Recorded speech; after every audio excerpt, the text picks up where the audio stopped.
Hello, everybody. My name is Benny, and welcome to the Fool's Apprentice. Here today again is Kelsey from Huggy Tarot. Hey, Kelsey. Hello, Benny. How are you doing? I'm good. How are you? I'm doing great. I'm doing great. We are continuing our series on studying the Erenburg Tarot, which I just had here, and it disappeared. This is my life story. It disappears. Everything disappears. It's here It's okay. somewhere. We all have that spot in our house that's just like a black hole. It just My, holds things. Mine's my desk. Why my desk is the one that does it, I don't know. I literally just had it here. Oh well, boohoo Benny. You'll find it. It'll show up at just the It right will moment. show up. It's here somewhere. So how have you been doing since the last time we got together? Good. Yeah, I've been doing really good. Busy, but also like very excited that spring is here. Oh my gosh, yes. Very excited. It's been kind of gray and rainy here in Southern California, which is not my vibe. So I'm happy the sun is back out, like flowers are blooming. We can start planting vegetables, which makes me really happy. I say we. My husband can start planting vegetables because I kill them. That's my role in this Uh marriage. yeah, I have most of my flowers. I don't have flowers. Outside I have cacti, aloe Mhm. vera, because that they survive Benny. Oh yeah, I do Inside too. That's I have faux plants all over the me too. place. Me too. I'm a big fan of fake plants. Like these are behind me. They're Yeah, fake. Um, but yeah, I have an aloe plant that honestly just lives. Like I haven't they are really done anything survivors. to it. I like it can rain, it can be sunny, like it's fine. It just survives. It's very resilient, which is the perfect plant for me because I can't kill it. Yeah, I have a friend of mine who bought me a a vine plant that has little hearts on it. They're little hearts or seashell Oh, is it called or like turtles. a pothos plant? Yeah, and it started off with like five or six. I just have one just holding on for dear life. You're like, please don't give up. Please don't So give up. I put an ice cube in it every like 5 days, and I just leave it, hoping that it I know it is survives. something I want to get better at. Like I want to be a plant parent. Like I want to be a Oh, good plant parent and I want to have a green thumb, but I just need to put the work into like, remembering to water them and take care of them. well, I'm going to tell you that, as you know, I'm buying a new home, right? Yes, I'm so excited for Very you. exciting. My first home, tons of windows, tons of light. So I'm thinking for the first time, I might be able to get one of those tree plants that grow indoors that can get really tall. So I'm really, really hoping for something like that to be, because I love plants. And you know, the thing with artificial plants is that they don't change. Yeah. Yeah. So I would love to have some plants that kind of change and so they look different from time to time. Totally. I'm with you. And I mean, it's hard for us because pretty much every plant is poisonous to cats. Oh, And there are a lot of cats in this world that are really like smart and they recognize like, hey, maybe I shouldn't eat the thing that makes me sick. yeah. But unfortunately, those are not my cats. They will eat it. They'll just go for it. So fake plants are really the only option for indoors. But outdoors, I feel like I just even if I could just get one plant, one like I don't want to bite off more than I can chew, but just one plant that I can really focus on like keeping alive and taking care of. Maybe I'll do that this spring. Maybe that'll be like a project for me. That'd be a cool project. Yeah, Maybe just you one get a plant. plant and I'll get a plant and we could keep each other updated. Yes, and we could be like accountability buddies. Like, hey, have you watered your plant today? Did you overwater your plant? Because that's also Oh yeah. something. Yeah. Yeah, Yeah, that'd be cool. yeah, we should do that. Okay. All right. We have to get down to business. Let's do it. So how did you feel about our last video where we went over five of the cards, the magician through the Hierophant? I mean, I really enjoyed it because it did give me an appreciation for this deck. I'm going to be honest with you, like, and you and I talked about this Mhm. before we started the deck study. I wasn't really sure how I felt about this deck. to be honest. And I'm still not because we're not that far into it. Yeah. But I will say that I just discussing the first handful of cards in the deck, I do feel like I appreciate it a little bit more. And I feel like, the more I think about it, it feels like in some ways it is somewhat limiting to zoom in on such a tiny part of a card. Hmm. Like Yeah. kind of missing out on a lot of the symbolism and a lot of the context that you get from the original depiction. Did you notice it on any particular card? Because it's interesting that you brought that up because I was having that with one particular card. I'm trying to here. Let me look at the ones we've done. I found the deck. It was behind my computer. That's why I'm standing up. I told you it would show up at just the right moment. Um, a little bit. Actually, a few, as a matter of fact. I think the biggest one for me, but no, not the biggest one. There were a few. I think the magician is one of them for me. Mm-hmm. Um, the hierophant is another one for me. Um, Weirdly, I mean, I guess I have that feeling a little bit less with like the high priestess and the empress because I do feel like they were able to kind of put more of the symbolism into the cards. Yeah. It's really the magician and the hierophant that I feel that way about, especially the magician though. Because traditionally it has all the elements depicted in this Yeah. card and this one doesn't. Yeah. It's implied. It's implied, but it's not Yeah. there. And you know, to me, I can appreciate focusing on one part of a card. Like I actually think that that's a cool thing about this deck, but there are limitations to it. So it's like anything, right? There are benefits and there are drawbacks. And I guess it just depends on what you want in a deck. Do you want something that's going to very much focus you on one part of the card, or do you want something where there's more going on and you choose what to focus on? Oh God, that's a double-edged sword. I think for somebody like me who's really beginning, I think it's helpful because it keeps very Mhm. clear boundaries of what you're learning. But then you miss a bigger picture over. I mean, it's a double-edged sword. I Yeah. noticed it a lot when I was going over the chariot, because the two sphinx are very separate, facing away from each other. Uh, the star and the crown, and then with the Wheel of Fortune, you know, there was a I lot. don't We'll talk about it, but I don't like this. I hate it. Yeah, I don't like it. Yeah, Um, fan either. Sorry, I misunderstood. I thought you meant from like the previous cards we studied, not the new batch. Oh, I Um, was just talking about generally, yeah, what you felt, and then you brought up that the symbolism was missing from yeah. from, from before. I don't know how I feel about this deck either. I will tell you, I don't like the Empress card. It's just creepy to me. Uh, The Empress. yeah, but I Yeah, don't find it restricting. yeah. I don't find it restricting, but I feel like I'm missing, like, it's a funny way to say it, like, but the ambience of the card, the Hmm. energy of the Hmm. card, with it being so cropped up. Hmm. It's like talking to somebody over the phone Yeah, compared to talking to somebody in person. yeah, It's just in person, it feels you feel more, you get more. There's more yeah, information. yeah, That's how I see this. yeah. And I think for me, it sounds really maybe strange to say this, but it's almost like it would depend on my mood. If I'm dealing with a lot of like overwhelm, in my life where I'm like, I cannot handle anything busy. I need something that's just kind of simple and gives me very clear ideas of what to focus on. This would be a great deck for that for Yeah. me because then I'm not going to there aren't too many options for me as far as what to focus on and what's popping out to me. But in general, prefer, I prefer to have a little bit more to work with.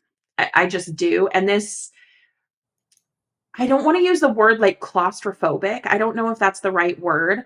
But because this is like so zoomed in, like I literally feel like I am like all up in someone else's business. In And their personal space. Yeah, like I feel like I'm kind of almost we've all met those people who like stand really, really close to us. You know, when you're talking Yeah. to them, they have different ideas of personal space, which is fine. But that's what this feels like to me. It feels like I'm talking to somebody who's like right in my face. Yeah. A lot. It's a lot. That's funny. Okay, so That's my what did you think about the lovers? So what does the lovers mean to you? um I guess to me, the lovers, I find the lovers to be an interesting card when you approach it as like a card of choice. Yeah.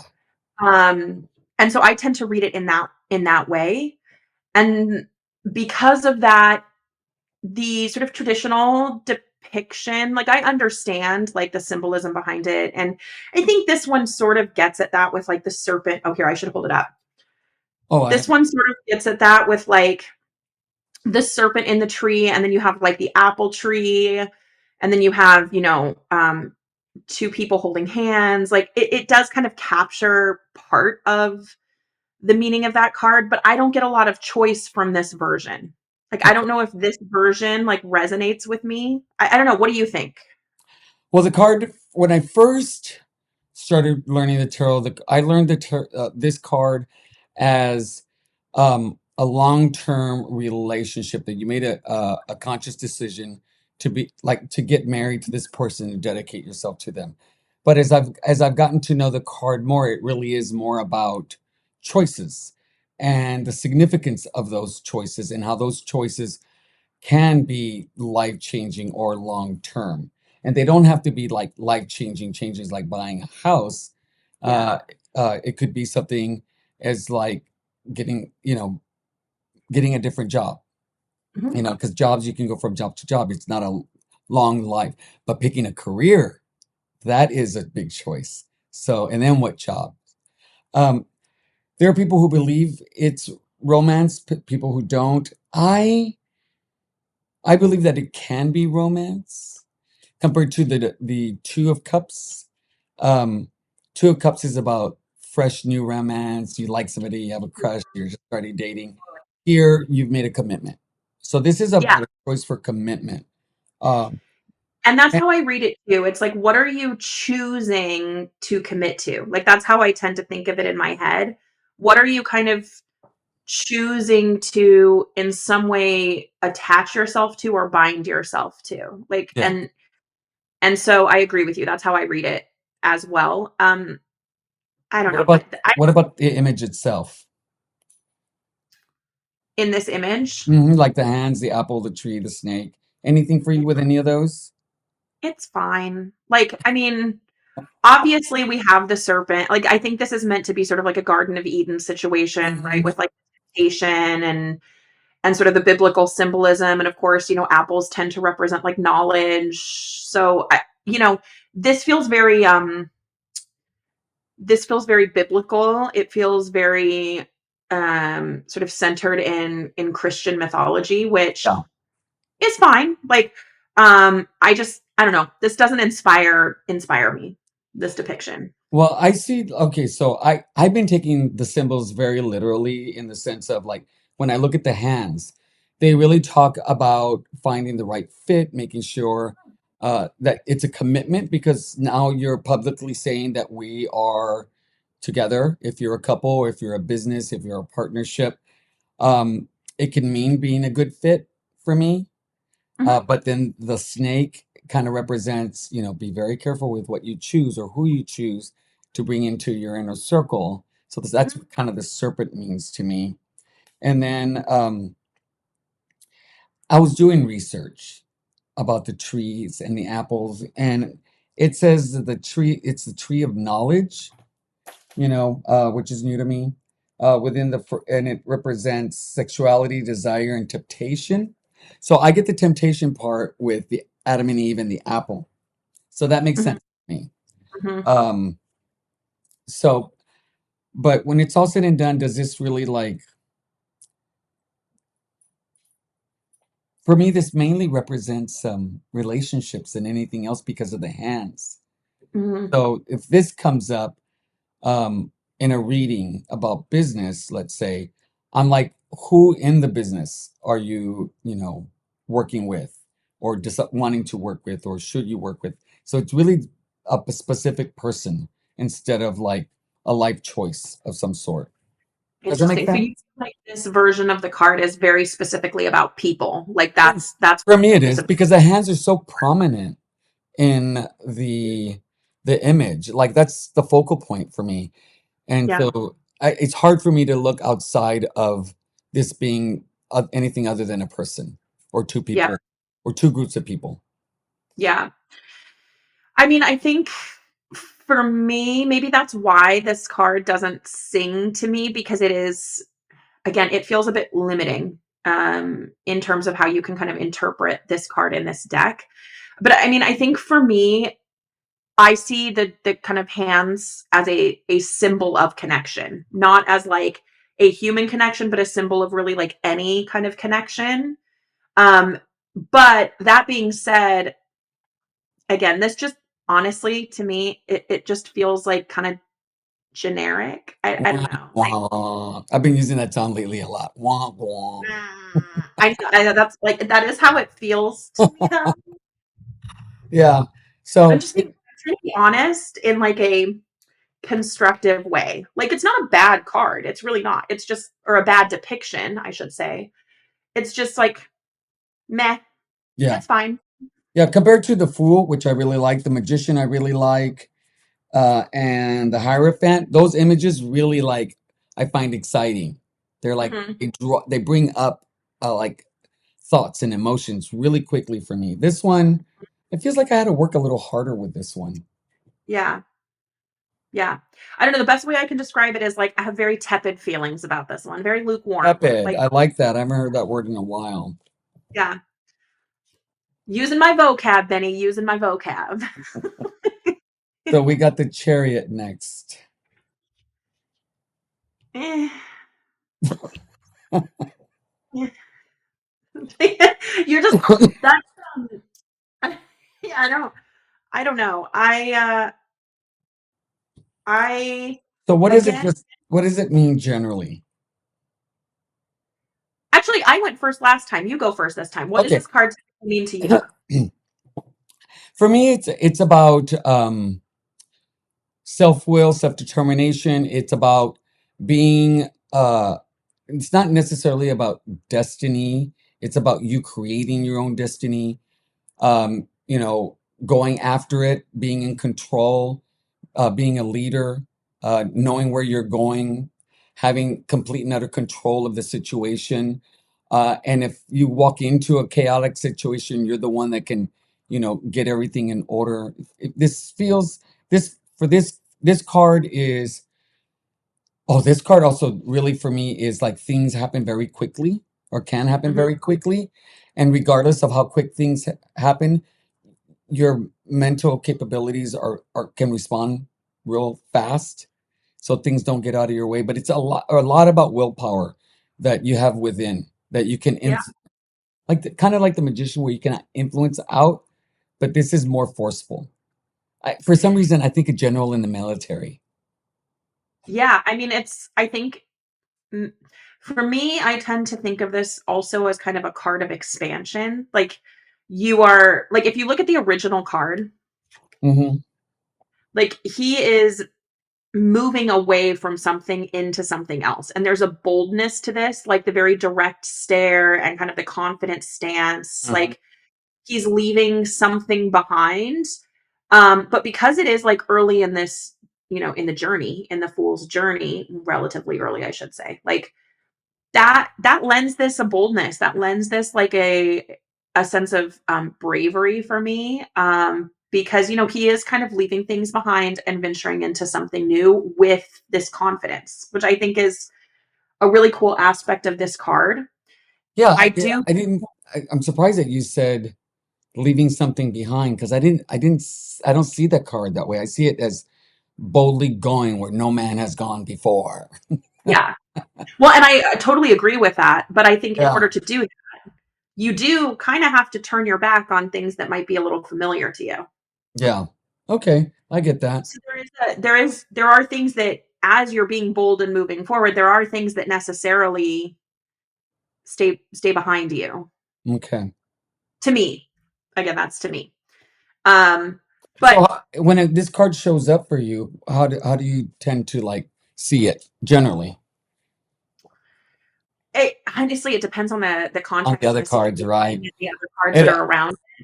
But I think for me, this is usually a card that I look at in terms of, like you said, movement. Um, and I almost sometimes read this as like be bold, right? yeah, Like move forward boldly.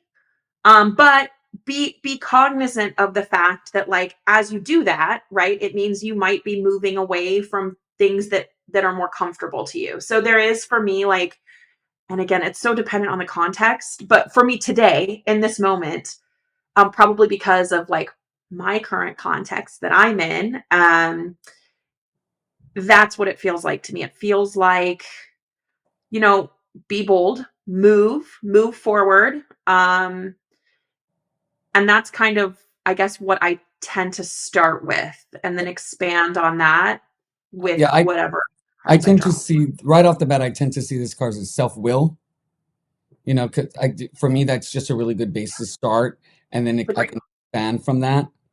Yeah. This particular card really feels um, the thing that stands out to me the most in this card is the wheel with the wings, Mhm. and as I was studying, and I always want to preface it as I was studying because I don't want people thinking I have my own ideas, like I'm super smart with this because I don't think I am. Because, but No. you know, when I was doing some reading on this, it dealt with Hermes, the Greek Yeah. god, and talked about speed. And so for like this particular card really talks about things are going to happen very, very fast. You're going to have to make some very quick decisions. You're going to have to, you don't have time to really ponder and take in everybody's opinions because things are going to get out of hand and things can get out of hand quickly and it can turn out really, really bad. Because if you think of a chariot if you're not in control of a chariot, it could be deadly.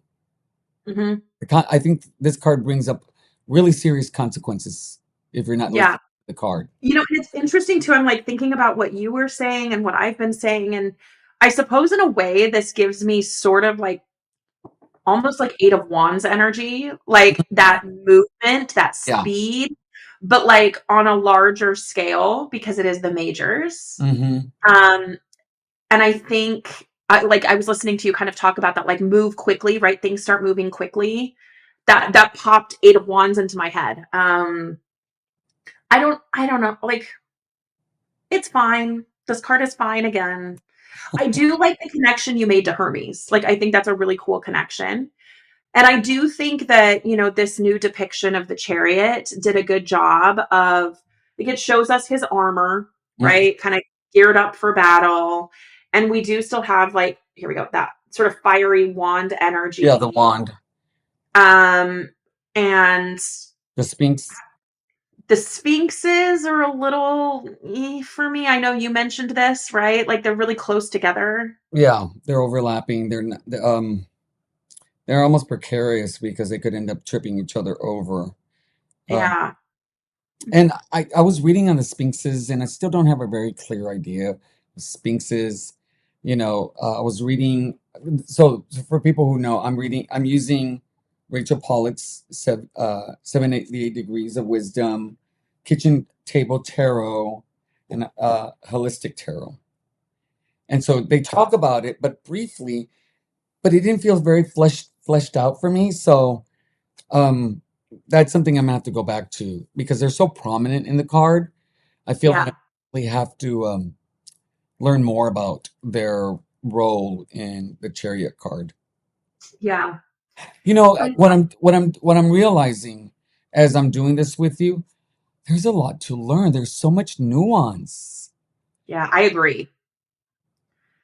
And I struggle, like sometimes, like, like that's hard, like, right. Because I think I've talked about this in our previous videos, but for me, I actually have not really been working with these ahead of time. I've kind of wanted to just have like an organic reaction to the cards Mhm. on screen. As all of you watch this. But you also have years of experience with the deck, so Yeah, that and helps. you know what?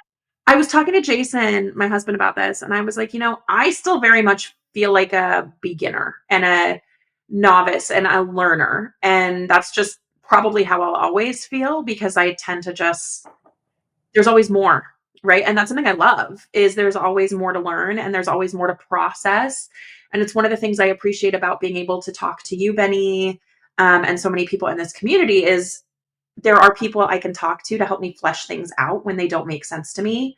Um, and so to that point, if any of you watching right now have any Yeah, thoughts about why the sort of strange arrangement of the sphinxes in this card, like I would love to hear it in the yeah, comments. I'm open to thoughts.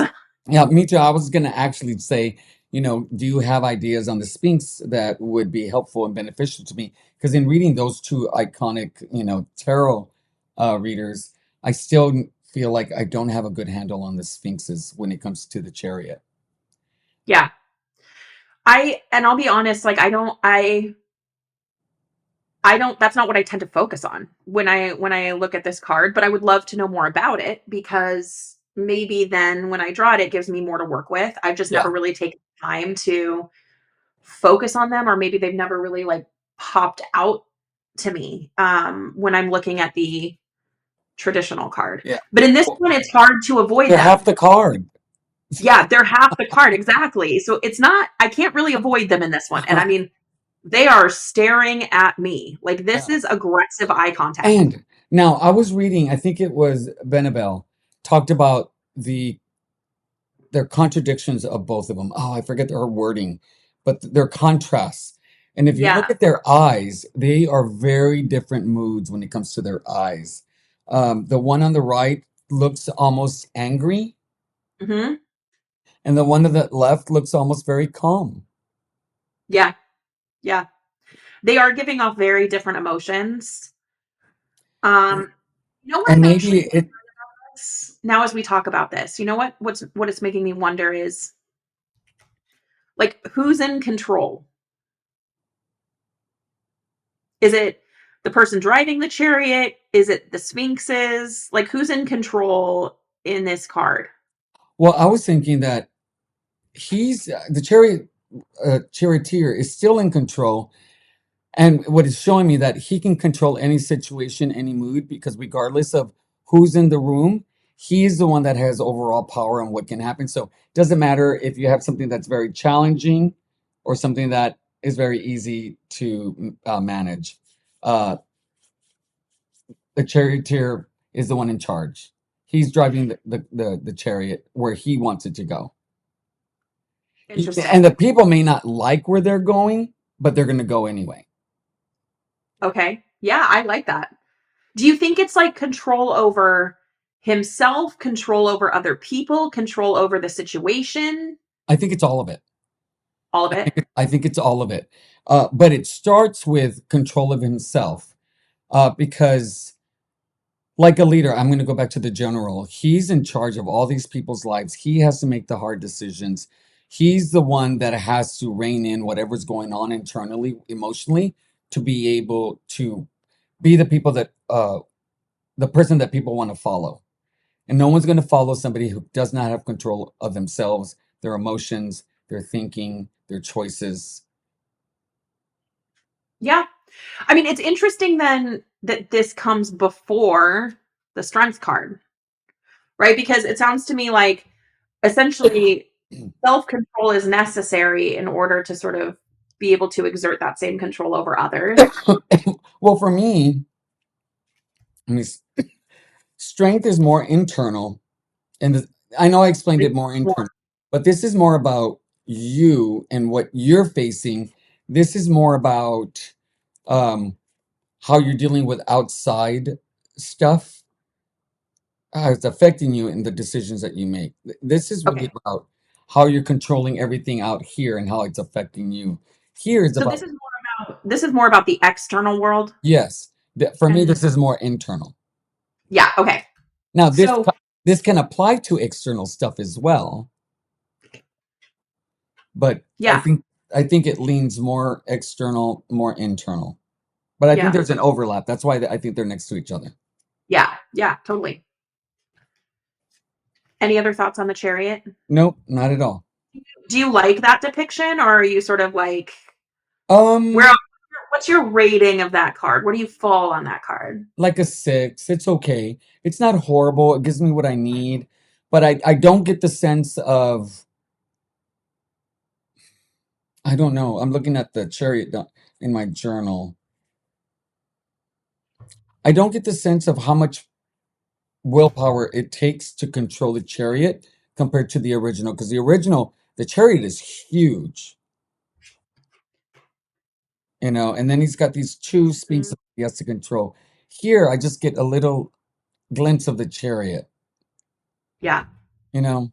It's like driving a Fiat compared to driving a tank. less space. Yeah. Yeah, yeah. I don't know. It's yeah. I'm with you. It's fine, It's but I don't. Yeah, it's fine. I will say, when it comes to the strength, I do like this card. What do you like about it? Um, well, I like I like the pendant of the lion, which can represent the insecurity, the fear, all the things that make you question yourself within. But she has so much control, and that she doesn't have to be forceful. She just puts it on a necklace and puts it on her, and it's there. I mean, how much control is it when you can wear your feelings on your sleeve and be fine with it? Hmm. I really like that. Um, I like the movement of the hair. The corset, I found the corset so very interesting because that's What did self-imposed. Well, okay, so what I wrote, and then I'll tell actually you what. first? How do you read this card? Like, how does this connect to like how you read it? Okay, so the strength card, I read it as um, a card where you have to face your internal fears, things that prevent you from looking at yourself in the mirror, uh, you know, trauma from the past, things that kind of affect you today. Like something as simple as having to stand up for yourself at work. That can be Hmm. scary for a lot of Hmm. people. Even and then so having to have the courage, like why don't I stand up for myself? What is it that's going on with me that prevents me from standing up for myself? And really having to look at that. Is it something that happened in a relationship? Is it something that happened growing up? Is it my personality? What is it about it? And then taking the courage to be able to work through it, but doing it with a lot of kindness and compassion, a lot of self-care in that whole process. That's how I see this. Hmm. I don't see it like courage. I'm going to go into, the Roman arena and, cut somebody up. I don't read it that way. Yeah. No, it's like compassionate courage. Yeah. Yeah, It's for like, sure. oh, what's that saying? You can draw more flies with honey, Yeah. kind of a thing. So, how do you read it? I mean, pretty much the same way. I think for me, there's also like an element of like taming the self too, right? It's like looking at those things, but then also like maybe doing the work to sort of not only like very much look at the things that, are maybe um the traumas that you carry, whatever it is you're confronting, as you said, like it's having the courage to sort of confront those things, but then also to treat them with compassion and to some degree like acceptance, right? And like tame them. Like don't let them control you. Yeah. Yeah, I like that. I like that. And then So, yeah. But the corset, you mentioned the corset. I find the corset interesting. So the corset is like the corset's a container, contains your body. And I was thinking, well, also the corset can accentuate a woman's figure. It can also support someone's back, if they have back issues, it can, and you have control over how much you can strain. Hmm. And so it's about finding a balance of what's comfortable. And if like the more you fight in trying to like fit the image of what society thinks it is, the more uncomfortable this is going to be. Trying to Hmm. conform to society or what their beauty is like. And so that sense of self-acceptance of like, this is who I am. Like for me, being a young gay man, let me tell you, my corset was super tight until I got to a place where I was comfortable with who I was. And the more as I progressed in age, the less comfortable, the looser and the looser the corset became until it Hmm. just became unnecessary. But Yeah. because it's so prominent, I had to think about the corset. And so that's kind of where I went with it. Yeah. That was kind of my feeling about it was restrictive, right? Like, and but I will say I like what you said about like, I mean, corsets can also be supportive, right? Like in terms of like Mhm. back injuries, right? Like a brace that basically functions like a corset. When you go do weights, the belt that for back, that's a form of a corset. But I think maybe this is about what maybe confronting those things that have been restricting you and sort of moving through them to a Oh, moving like courageously kind of pushing through that and realizing that maybe you don't actually need those restrictions, right? Maybe that's where the strength comes from, is in working through the things that have been restricting you. and also that I think there's a significance that it's in the front compared to the back. Because in the front, you have full control. In the back, sometimes you need somebody else's help. And here it's letting you know that you have the power to be able to, control whatever is going on that you need to fix. Ooh, I love that. Yeah.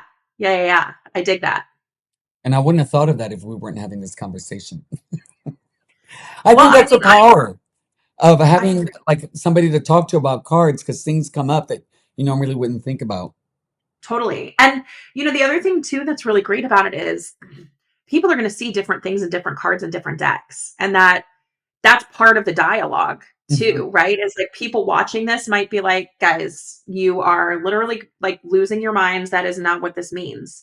Cool. Like that's one of the things that's so cool about this is like multiple people bring different perspectives to the card and see different things in it. So if you guys see something different in any of these cards, leave it in the comments. Like Yeah. I would love to hear like if there's Well, something we're missing, because Benny and I are both completely open yes. to Well, that other is ideas. why I have this section open so that when you say something that I'm interested in, I'll go back and write it in. If somebody writes a comment that I find like really cool, I'm gonna put it in. So that's why I have an extra space. I love that you're doing that too. I mean, and Benny, you and I talked, like that's a huge part of the reason why we're doing this is because we want to learn and expand.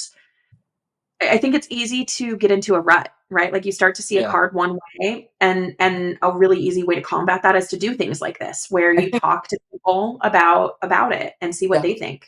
I think we're in two different places in why we're doing this. For you, it's that. For me, it's that too. But I think for me, bigger, to be honest, is because I feel stuck. I haven't been very dedicated to my learning, and so this is a way of being accountable to that learning.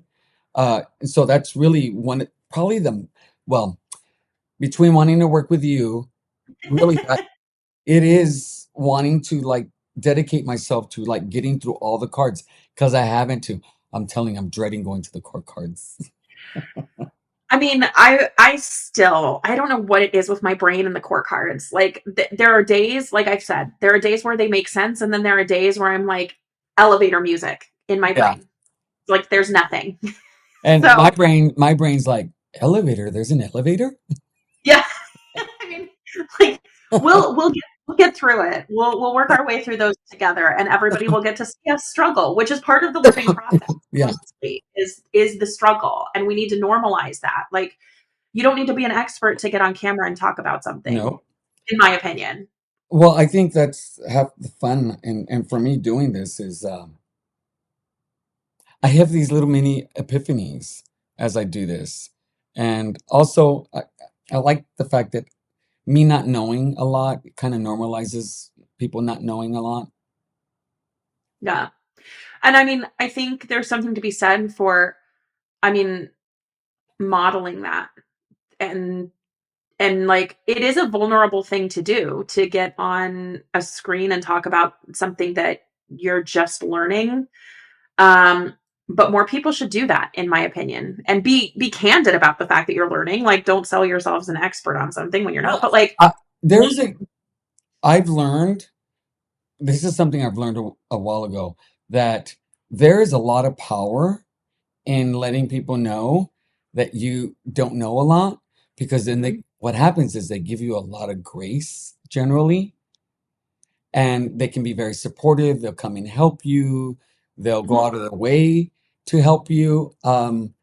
So instead of pretending like you know what you're talking about, and then people are like, he doesn't know what he's talking about, and then they develop this wall against you. But totally, there is a lot of power in saying, yeah. I'm new, I don't know. And I love, I mean, like I said, I still consider myself a beginner, even though I've been doing this for many, many years. There's always more. And I've heard other people on TarotTube say that there's always more to learn. Um, And Dawn and Danny and Dustin would all say the same thing.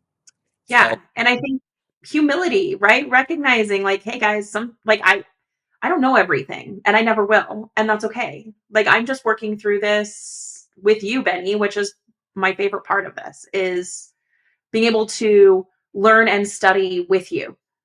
oh, that's so sweet. Thank you. Of course, I love you. You're the best. I try to be the best. Your favorite card is next. I know it's my card, you guys. The Hermit. Yeah. I love me a Hermit card. I love the Hermit. Do I love this Hermit?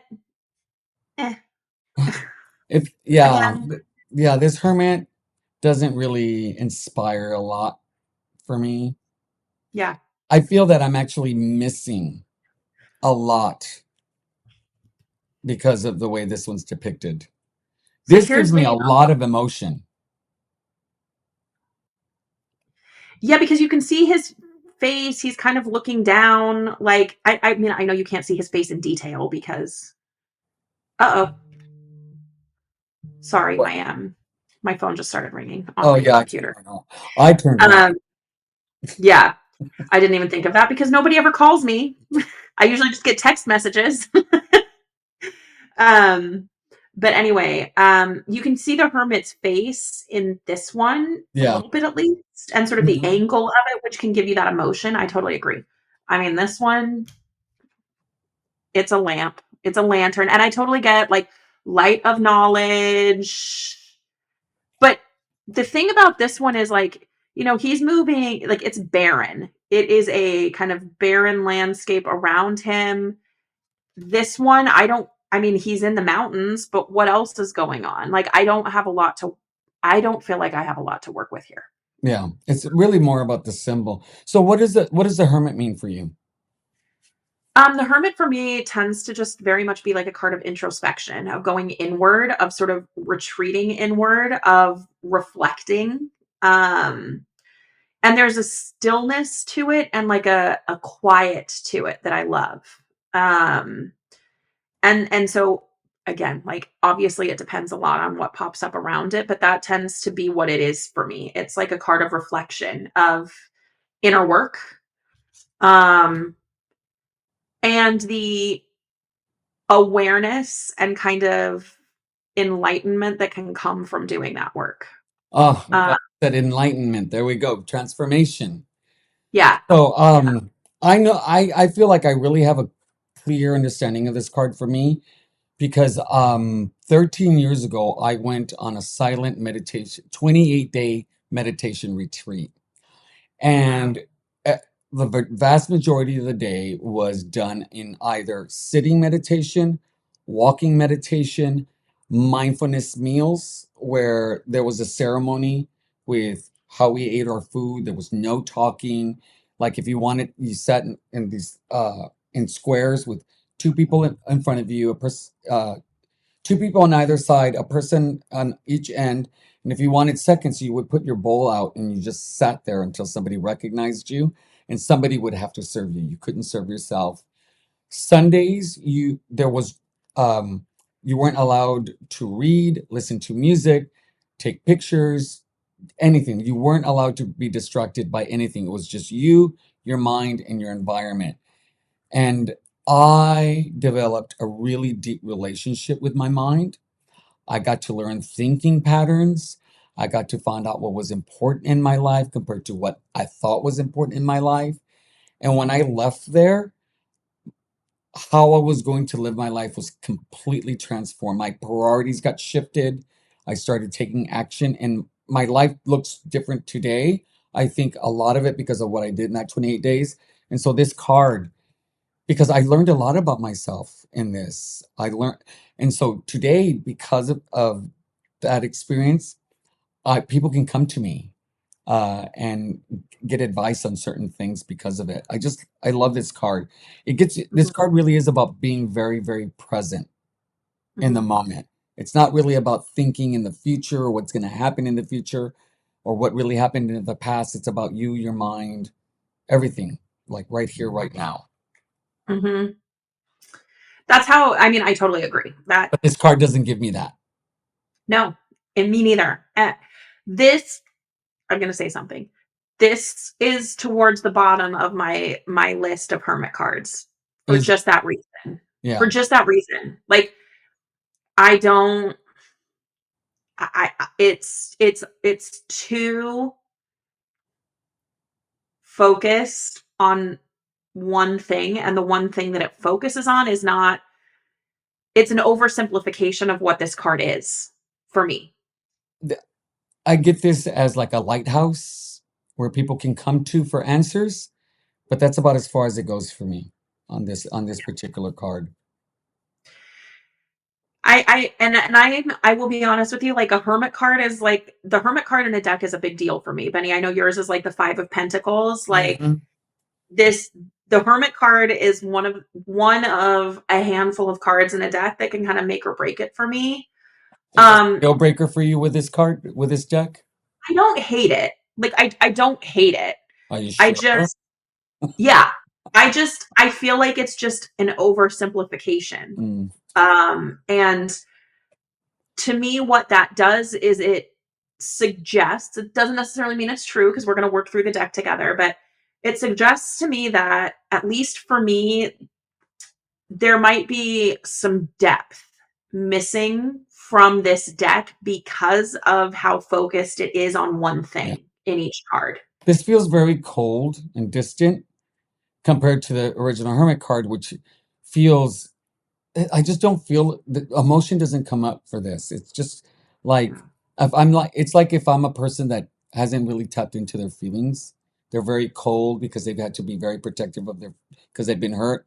The Hermit card, on the other hand, feels very, I don't know, very not serious, but peaceful and grounding and like there's a sense of solitude, but not Mhm. loneliness. Right. I agree. Yeah, I mean, I don't, like I said, I don't hate this. Like you would know if I hated it. You remember how I felt about the Fool card before we Yes, discussed it. yes, I do. Um, I don't hate it. It does rank really low for me though. I just feel like it's very limited. I feel like it's missing a lot of nuance, and that that feels similar to how I felt about a lot of the cards in this deck so far, is because it is so focused on one thing. There is still a lot going on in the cards, and I know we've said that, but I think at the beginning of this video you mentioned something about kind of like the atmosphere or the like mood, the tone of the cards is it's not, I don't know how to explain it. There's It's just like different. no aura to it. It's just this Yeah. very, has very little energy. Yeah. Yeah. So, And I say that as somebody like I know that a bunch of people like love this deck, and I'm oh so yeah. happy. I'm so happy that like people are connecting with it. I think it's just a me thing, right? Like I would never say that somebody's wrong for loving this deck. It's just a difficult deck so far for me to connect with.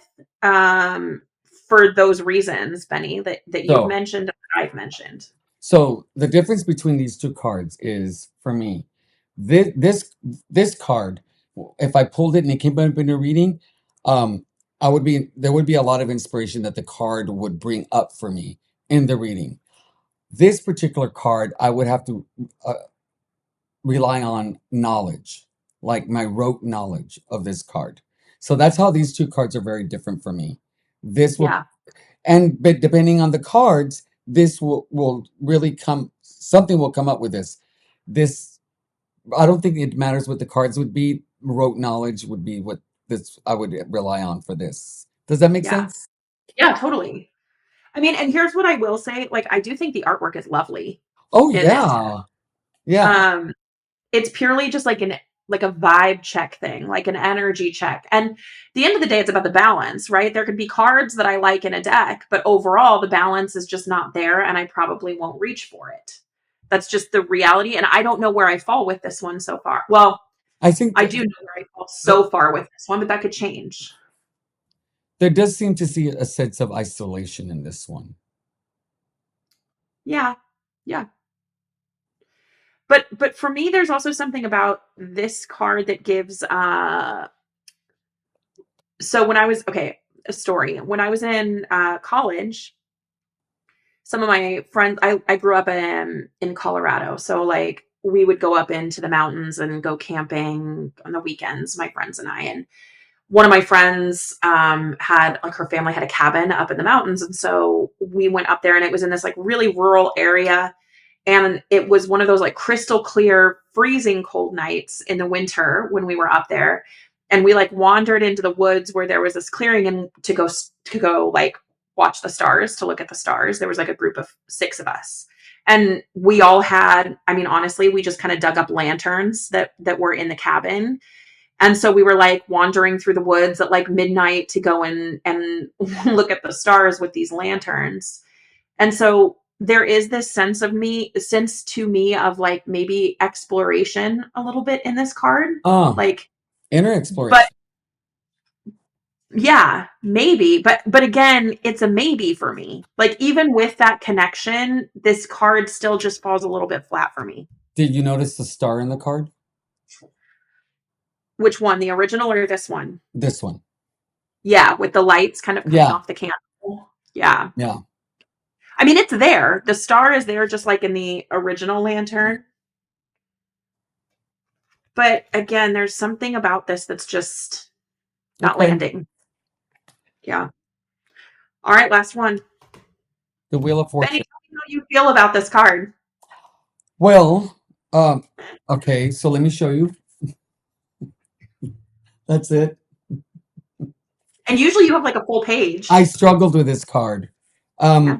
In essence, when it comes to the Wheel of Fortune, there's so much because there's a lot missing for me. Well, there's a lot of symbolism, but that's beyond me. I'm not even anywhere near this. But you know what threw me for the loop? Well, first let me tell you what I think about this card. This card really is like the circle of life that happens. You know,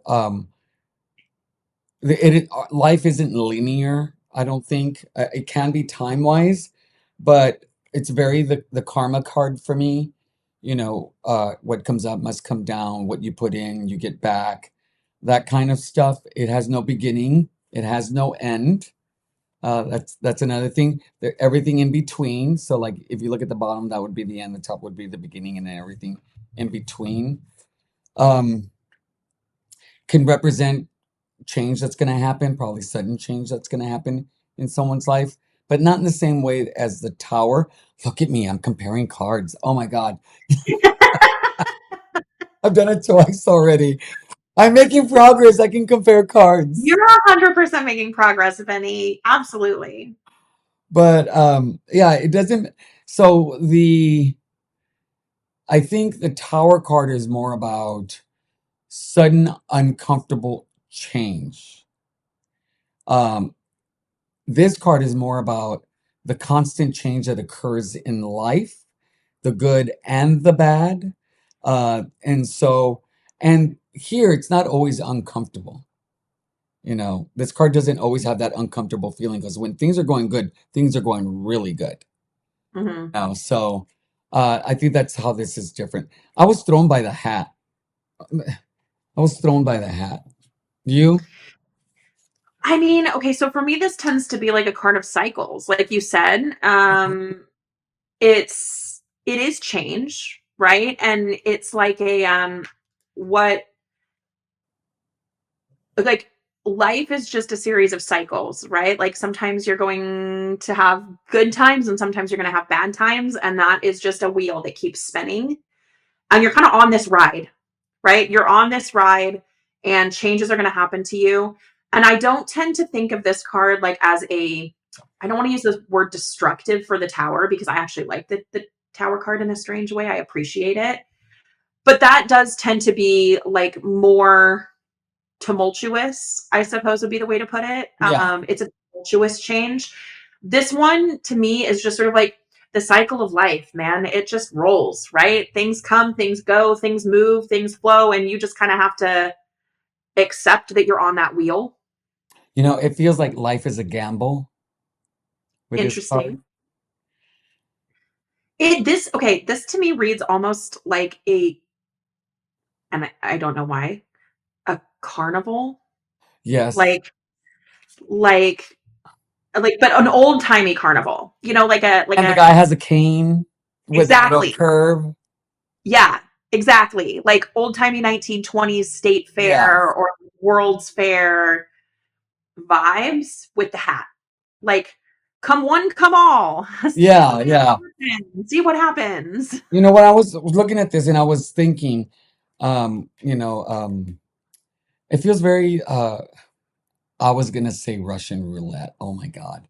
Um, But uh, like the a roulette roulette wheel. the roulette tables at Las Vegas, Mhm, it could be really good or it can be really bad. mhm. Well, and that's out of your control Yeah. too. Like, I've never played roulette before, Oh, I love that. Out of your control. but it is something like, man, you just pick as much as I understand of it. You pick your numbers and then it spins and like wherever the ball lands is kind of like Well, we'll let me find out. tell. Oh my God, I'm glad you brought that up. So I went to Las Vegas with my brother, and I just thought I'd go wild and crazy. So I put $100 on black. And Mm, I think it's going to kind of, you'll see where I'm going with this. So I was all excited and everything. I'm going to do this. I'm in a good place. I put $100 in, and it's literally as soon as he spun it and put the marble in there, a rush of adrenaline just hit me. And I was like, oh my God. It was overwhelming how much adrenaline went through my body. And it landed on red. And I went from a rush to utter disappointment like that. yeah. And then I was like, well, I'm going to wait for my free drink. And so my consolation was $100 drink. And so I think, this, I think kind of like that with the Wheel of Fortune, that up and down, that it can happen very quickly or very slowly. Mhm. But so yeah, you gave me something to work with that. Well, it's giving me like my word of the year is flow. And Is it? I didn't know that. I thought I told you. Yeah, my word of the year is flow. Just flow. I was I may have like some changes coming up in terms of Hmm. like my professional life and like nothing big. I'm not stopping teaching, but there might be some changes coming up. And so at the beginning of the year, I was like, you know what? I'm just going to kind of flow with things. I'm just going to kind of roll with whatever comes up and just move with it and flow with it instead of trying to control everything. And I feel like I mean, for me, that tends to be what this card is, right? It's like flow, like the wheel's going to keep spinning. You're not going to be able to stop the wheel from spinning. And that's the other thing is like wherever you're at on this wheel, how are you going to respond to it? Are you going to be Mhm. resistant? going to be accepting. My Mhm. word of the year, I actually do. I started the word of the year 3 years ago. I struggled to find one this year, and one was chosen for me by a deck of cards, Oracle cards. And my word of the year is embrace. So, Ooh, like wherever wow. I'm at, if I use that word with this, wherever I'm at, I need to embrace whatever is happening. I So love that. It's a good right one. now, I'm doing a lot of practice on embracing whatever comes my way, no matter if it's good That's or a great bad. one. But yeah, That is a good one. Yeah. I mean, I don't I actually kind of like this card a little bit better having discussed it with you. I don't like the image. But yeah, I I don't It's the know. hat. The hat throws me for a loop. I mean, okay, so it makes it feel like a game, and I don't know that that's the vibe that I traditionally get from the Wheel of Fortune. Like, I don't really Right. think of the Wheel of Fortune as like a carnival game or a casino game. Like, that's some big energy you're working with there to treat it like a gamble or a game to me. There's probably a lot more to this card than Yeah, oh, with all the symbols, yeah. yes, because the thing is, I think this card would have a lot more significance in my understanding of the Wheel of Fortune had I gone more into the symbols. But the thing is, for me, that right now, that would be too much information for me. What I'm trying Mhm, to do is just really get a base understanding of the cards so mhm. that I can start building on that and not necessarily always have to rely on so I can build more confidence in my readings without having to like always feel like I have to go to the book. Totally, If I can get a totally. base, then I can build from that. It's like 1 plus 1 is 2. One times 1 is 1. 1 divided by 1 is 1. Fraction of 1. And then so forth and so on. Just slowly build. Yeah. So One of the things that I like in the original are all of these little, like, I know, yeah, creatures, and, like, that's really missing and, like, this guy here, and that's really missing from this one. Like, it has the symbols, yeah, but it's missing things for me, which again, I know is the point, right? Like, I totally understand that, like, that is the point of this deck is to zoom in on specific things in the cards, but there's a cost to that. Like, you do miss yeah. some things because of that. Well, I think it's like I said, a double-edged sword. It allows you to focus on part of it, and then so it could be both ways. Either like for me, focus on those parts, learn those parts, and then expand with a general overview, or you learn a general overview and then you go down to the nitty-gritty. Mhm, mhm, So it's been interesting for me to study this deck. It's forcing me to look at the cards in a way that I haven't been looking at them. mhm. Which is, that in and of itself is valuable, regardless of whether you and I end up liking this deck and working with this deck in the long run. Like, it is still a valuable activity, I think, and a Oh valuable yeah, exercise. yeah, definitely, definitely. I think Where do you go on this deck so far? Like, is this a deck that you could see yourself working with long term, or and this could change, obviously, but yeah. right now, where are you with this deck? Right now, I don't see myself using this deck long term, but I can see myself using this deck with young people.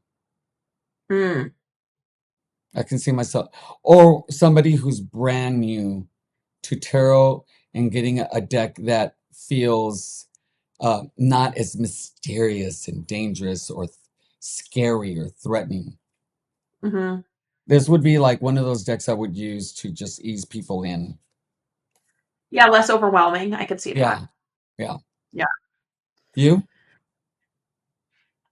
Not yet. Yeah, Not at this point, no, I can't really see myself using this deck. But again, I think there was a time where I probably would have felt differently. If I was feeling overwhelmed with like too much going on in a card, like this would be a reasonable deck because it would focus my mind. But for me, one of the things that I like about other decks that show more in the cards is part of that reading experience for me is about what I notice on a given day in a given moment. Like, what is it that I need to see in the card? And that can vary day to day. And there's just not a lot for me, and in a lot of these cards, there's not a lot of nuance. that, yeah, there's just not a lot of depth You know what'd to be it. interesting? If I had another deck that was zoomed in like this, how would I feel about that deck? Would it be similar, Yeah. different? Is it like it'd be interesting because this is the first deck that I've ever used that was this cropped in. Mhm, So I wonder if it's the artwork, the aesthetics, like what is it?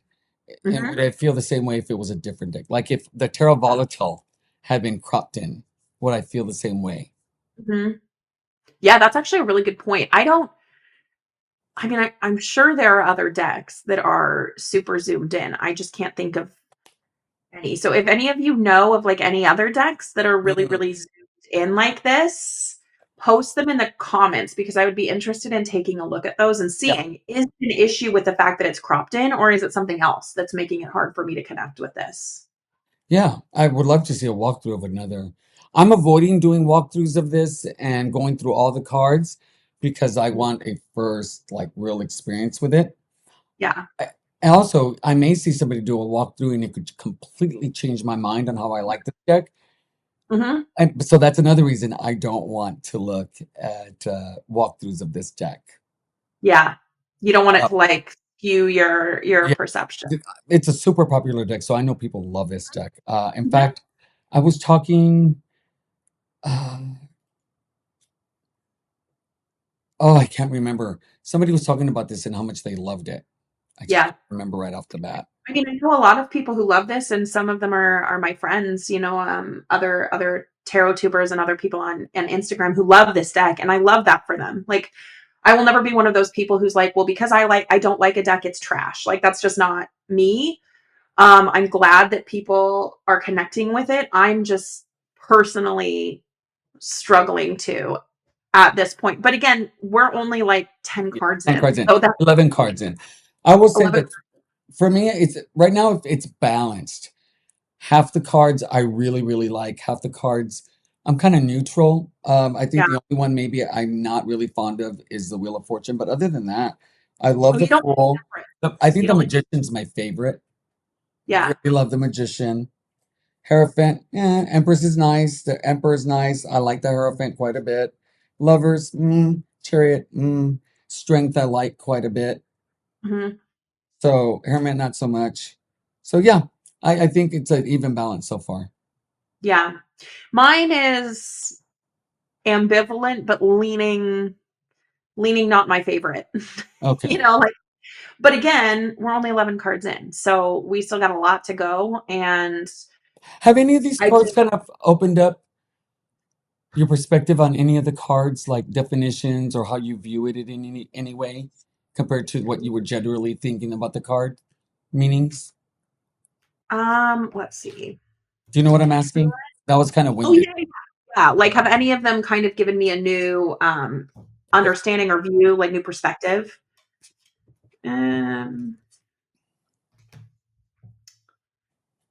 let's see. Okay, so honestly, so far my the one that I is from today actually. The one that's standing out to me is the Oh, strength card hmm, corset. Specifically, it's the corset yeah, in this, and that idea of like what's restricting you.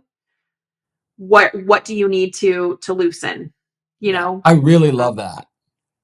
I would say this is the card so far, the only one so far, really, for me. Okay, Um, I mean, I guess, yeah, that's the main one for me. The okay. rest of them, like, I do actually really, I do like the Empress card a lot. I think it's beautiful. I love the Mhm. colors in it. Yeah, So from an aesthetic standpoint, I actually really love this card. But in terms of like broadening my perspectives on it, not so much. yeah. The Magician and the Fool are my favorite cards so far. Yeah. I love them. What's your least favorite card so far? The wheel? The Wheel. Yeah. The hat really throws me for a loop. Yeah. I could see that. I think my two least favorites. I mean, I'm not wild about the Hierophant, but I mean, you know my issues with the Oh, I Hierophant. like the Hierophant. Yeah. I like the Um, Hierophant quite a bit. this one bugs me, and the wheel. I mean, I I think there's I think the Hermit bugs you more than probably it normally would because it's your yeah, favorite card. totally, and I will 100% own up to that. Like that's a me thing because that is a card that I feel like attached to. And you'll see this probably come up with some other cards in the deck. Like there's a handful of cards that I always look at in a deck. Um, and I know you're this. I think probably I would imagine most people are the same way. Like there are those Oh yeah. cards for us to I connect look to. I look at the Three of Wands, the Five of Pentacles. I look at what else do I look at? The Fool. I don't look at any of the court cards. Yeah, me neither. Cups, Wands, Swords. The Seven of Swords I'll look at. I mean, I'm sorry, the Five of Swords I'll look at. And that's really it. Oh, it's interesting. Fives for you seem to be, Hmm, that is interesting, isn't it? yeah, Never thought about that. yeah. I love that though. Like the mine tend to be like the mine tend to be like the cards of like the community cards. Those are the ones that tend to like to be the ones that I check. So like Two of Cups, I always like to look at. Three of Cups, Three of Pentacles, Four of Wands.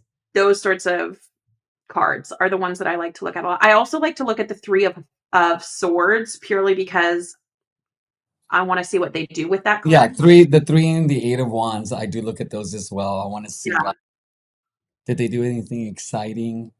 Yeah. Anything new? Well, any last thoughts? No, no, not at all. I think this was pretty good. Yeah. I will say that one of the struggles that I'm finding is finding the time to study, really putting the effort in to study. That has always been a challenge. I think because I'm doing this, it's forcing me to do it, Hmm. finding the time somewhere. Today I woke up and did some, and I was up at 3:30 in the morning. Oh my gosh. But then I went and took a nap. But it's that has been, I think, the bigger challenge of everything is time. Hmm. Hmm. Well, you're busy too. Like you just took over the Facebook page and then you have Yeah, your videos. So you've been busy. yeah. Got And interviews. you also work. Do you have a job? I do have a job and I'm buying a house. Let me tell you, I did not. I don't know. I live in a condo. When I bought the condo, I didn't feel like I was doing as much compared to not buying the house. I get emails all the time. People are contacting me all the time. Fill this out, submit this, submit that. Oh my gosh. Are you okay? So this is like a question. Do you like read all of the emails and everything that gets sent to you, like all the documents and stuff? Do you read through all of that? I skim through it. I pay attention to what's important. But no, people are going to I be. tried to do that when we bought our house. I was like, I'm gonna like be dedicated and I'm gonna look through all of this. And I was literally like, I can't. I can't. I do the same. I did the same thing you did. My husband and I would sit down and we would like skim through things together in the Yeah, evenings. And at and some point, I'm like, you know what? Whatever. I trust my realtor. For one, it's the same realtor that sold me the condo. I did go over the bank uh, mortgage much more closely, where but it's a lot. I'm not an attorney.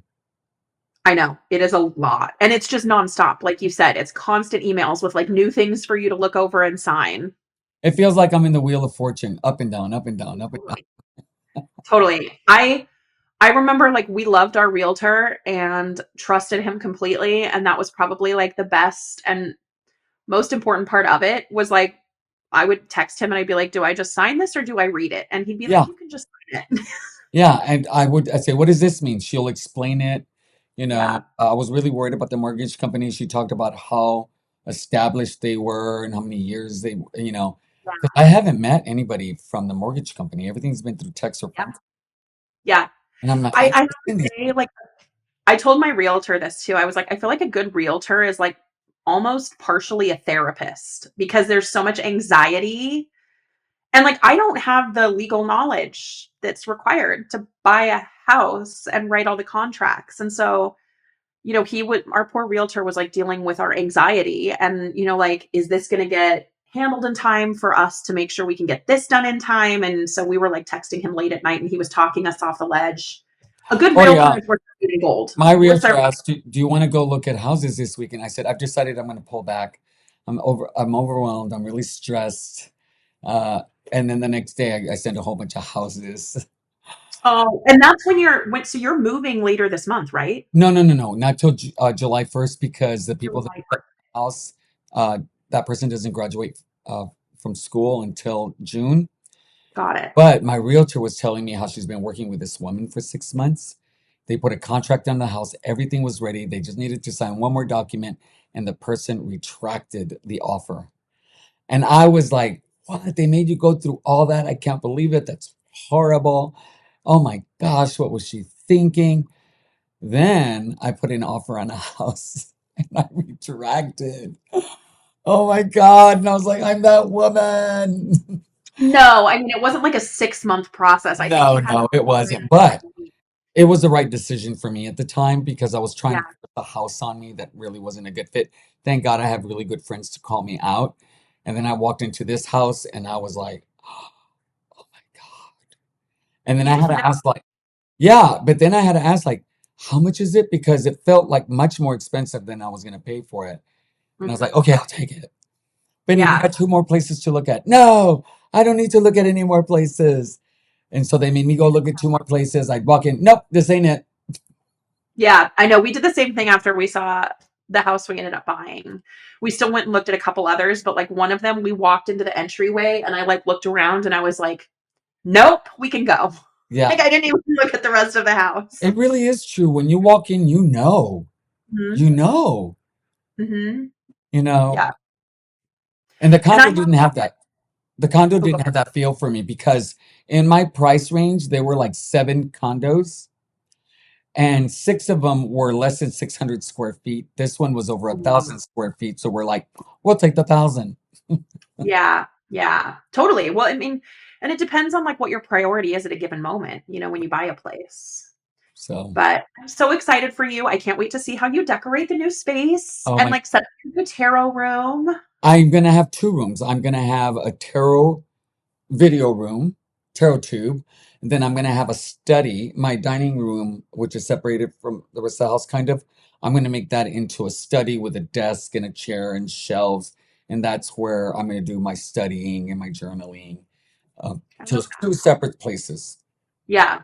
I can't wait to see it. I'm so excited. You'll have to give me Okay, like a video tour. okay, I can do that. All right, everybody. Thank you so very much for joining us. Next time we will be on Kelsey's channel, Guitaro, and that will be next week on Tuesday. We post these every Tuesday, unless we Yes. announce otherwise. Bye. Bye.